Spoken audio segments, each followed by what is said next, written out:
Well, what a day it's been. I'm drained. A lot of hard work actually trying to get my truth about myself from the person that it's actually about out there. I gotta say that there's a big difference between BPD, borderline personality disorder, which when I thought I had that and was convinced of that because I had the symptoms of CPTSD through a YouTube commercial, I had many physicians say you do not have borderline personality disorder. You have the opposite. You don't stand up for yourself enough. You allow yourself to be walked all over. And so, yeah, there's a big difference between trying really, really hard to make the actual truth known in the face of a lot of lies, defamation, and false images, and on and on. It has been going on for like my whole life. And telling the truth about yourself is a big difference. I'm not even a social media person. I only had to get on here and start this page after I was, basically near trafficked at my last job, and all of my stuff was destroyed.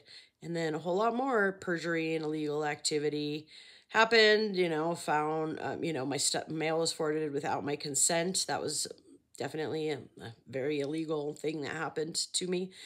And also ended up with duplicate insurance policies that were impossible to cancel. Took a very long time to get that done. I've actually been afraid to open up the final letter I've gotten from that insurance company. It's just, it's very traumatic what I've been through.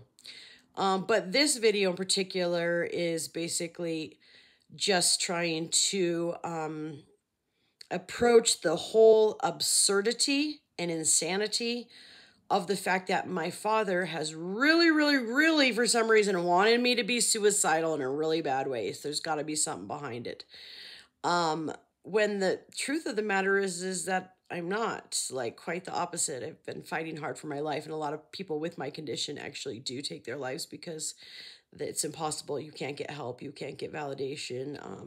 It's torturous physical condition anyways, as it is. And, it's something that's been covered up. But this in particular, so, like 10 years ago, a little over 10 years ago now, I disconnected from a relationship that I had been in for 10 years. And so there was a few months where I was feeling very lost and having a hard time dealing with the extreme pain I was going through and not wanting to be here. And then even like after I'd married somebody else and figured out that it wasn't what I wanted. And then the ex moved in with the girl that he replaced me with. And it was right around an anniversary of him actually breaking up with me for good, which happened to be on my daughter's birthday.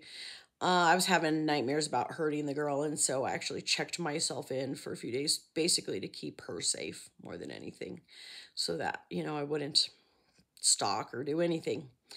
But the thing is I had never even at that point gotten together materials to take my life, put together any sort of a plan of how I would do it, or took any actions on taking my own life at all. So this was well over 10 years ago. So besides those few months where things were really rough and I wasn't wanting to be here, I have not been suicidal in my life, with the exception of a few months after a breakup with somebody that was in my life for 10 years.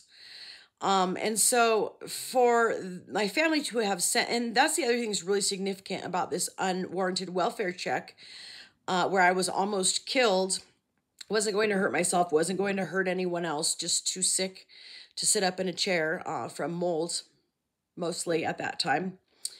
And just asking for my family for help to have my life saved in the way of getting the medical treatment, which is actually what needs to happen for my life to be saved. So what's really significant is that when I was like working on a house after I had lost my house in Phillipsburg due to being sick in bed, and that house was very moldy and had water leaks. I didn't know it at the time, but I found it out later. And then I had nowhere to go. And so I ended up like fixing up a flipper house for my family, which was a lot of really shady stuff had gone on in that house. I could go into detail, but also it was very dirty. And it's when the bump on my head that got bigger and smaller throughout the month, my daughter has the same bump on the top of her head, opened up, and I've had issues ever since. So I was in no way at all whatsoever suicidal at that point. Not at all, not a single bit. But they had the police sent to my house. And what's really significant is it was the same two officers that came to the unwarranted welfare check, that ended with me being almost killed, my dog and I, and then have been defamed since, as well as some other violations of civil rights and whatnot.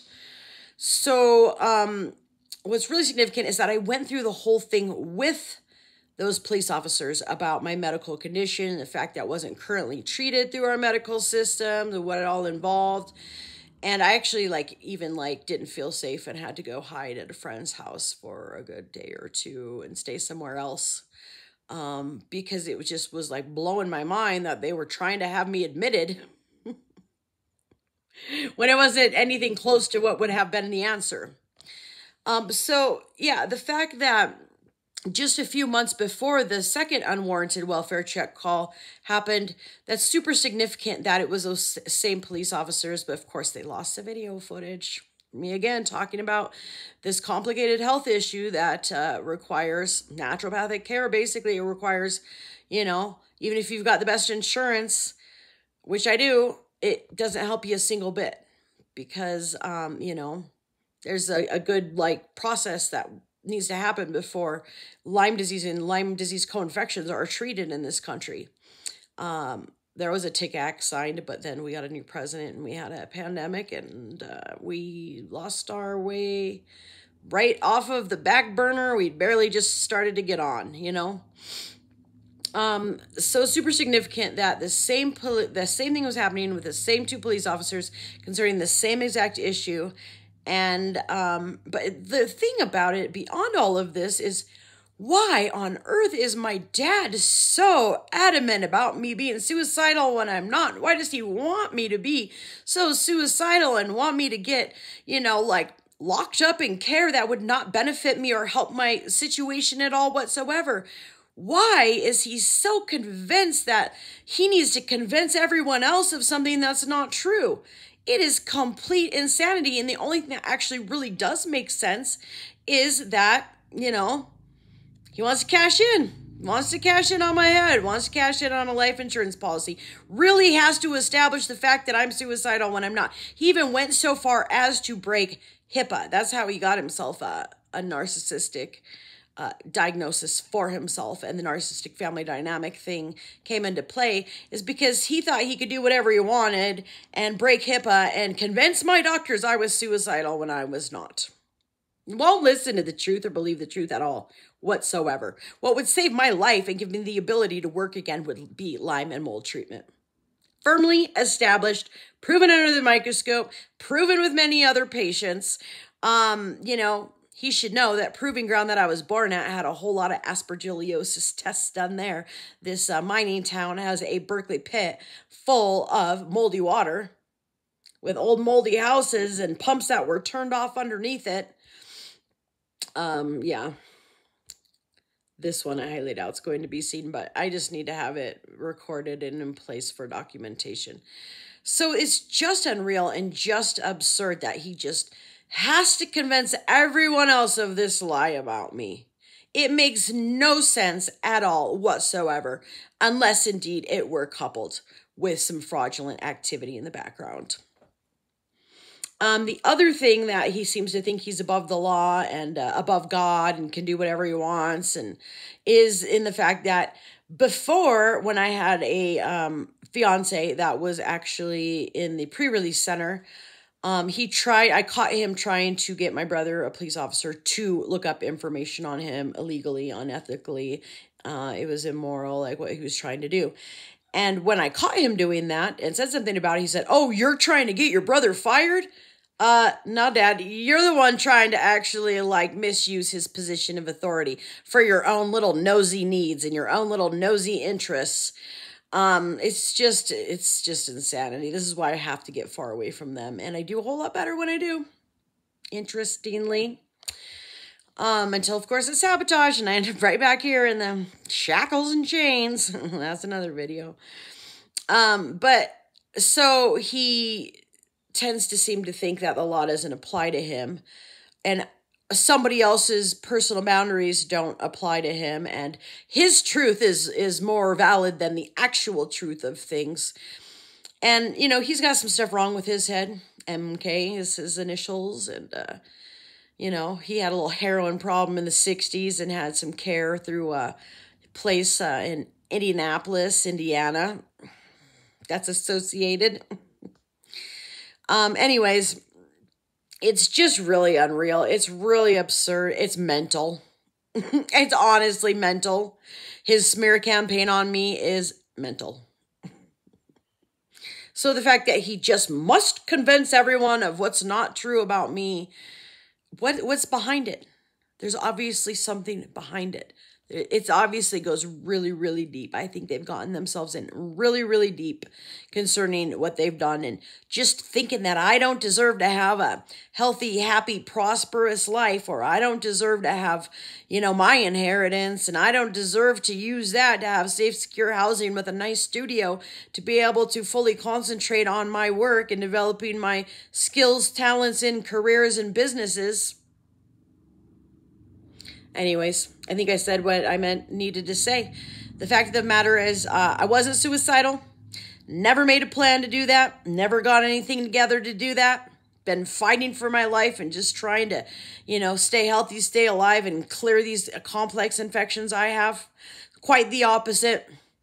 But he's still just, you know, he's got to convince lawyers, judges, this person, that person, the other person, whoever concerns, whoever it doesn't concern, violate HIPAA to convince doctors I'm suicidal when I'm not.